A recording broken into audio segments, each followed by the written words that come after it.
Thank you, Leader Scalise, and all of you. Welcome and good morning from beautiful Miami. It's been a great time here, as has been discussed. We've been working really hard, important discussions about reconciliation and the first 100 days agenda. And during the campaign, we made a lot of promises. We went all around the country. We secured the House majority, the Senate majority, the White House. We promised to fix the catastrophe at the southern border, and you've seen action on that from the very beginning from President Trump and from the House and the Senate. We promised to restore energy dominance. You're already seeing action on that front. Much more to come. We promised to reduce the size and scope of government. And there's been so much action on that it's caused controversy. That's a good thing. We're disrupting it.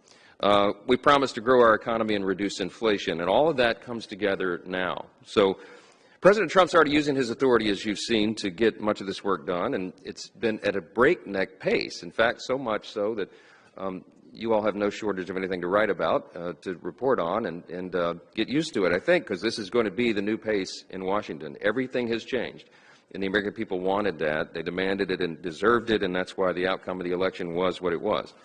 Congress has to reinforce all this executive action, though, with legislative action, and that's what we are preparing to do. We're off to a great start. We've already passed common sense legislation like the Lake and Riley Act, which will be signed by the President this afternoon in Washington, the Preventing Violence Against Women by Illegal Aliens Act. But reconciliation, as has been emphasized here again this morning, is the key legislative vehicle to deliver on the broader America First agenda.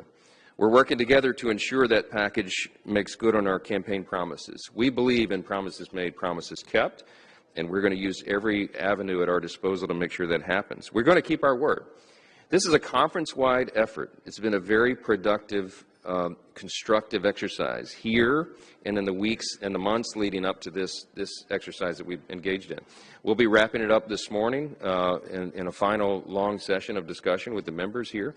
As the whip has done such a good job, and the leader and the conference chair have done such a good job engaging everyone, we reminded the group yesterday that 94% of House Republicans have been directly engaged in the discussions, in the deliberative process to get us to this point.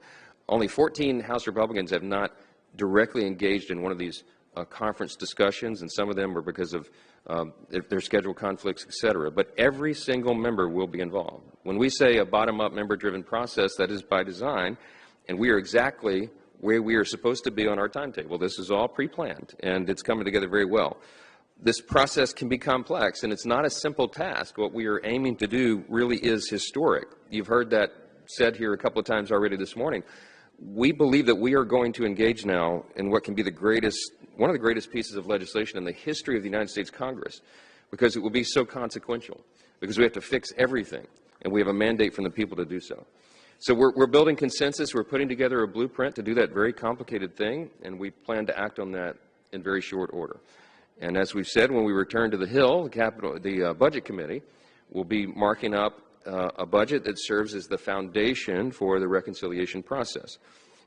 That's going to happen, and we'll get it through the whole chamber, and we'll be voting on that by late February, and that will keep us on the aggressive schedule that has been set out to make sure we accomplish this mission.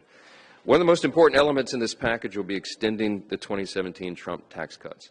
And we've all been talking about this a lot. You've all been writing about it, but some of the recent reports show there was a study that came out about 2 weeks ago that said that we risk losing 6 million jobs and $1.1 trillion in GDP if we don't extend those tax cuts. We have no margin for error. We must get this job done. And by the way, had Democrats won the House, that's what would be happening. They would have given Americans the largest tax increase ever. We're not going to do that. Thankfully for American families, Republicans are leading the House and the Senate, and President Trump is back in the White House, and Vice President J.D. Vance is in the White House, and they are working together. We're all working together. We're going to deliver on these promises through that reconciliation package. We've been using our time together in Miami to work through a few pieces of this process, and we will get this job done, and some of the elements, the key elements of that will be coming together this morning. We apologize for our disparate outfits here. We're all playing different roles and responsibilities on the last day here, and I wish I didn't have a tie in Miami. I think it's some sort of crime here. With that, I'll take your questions.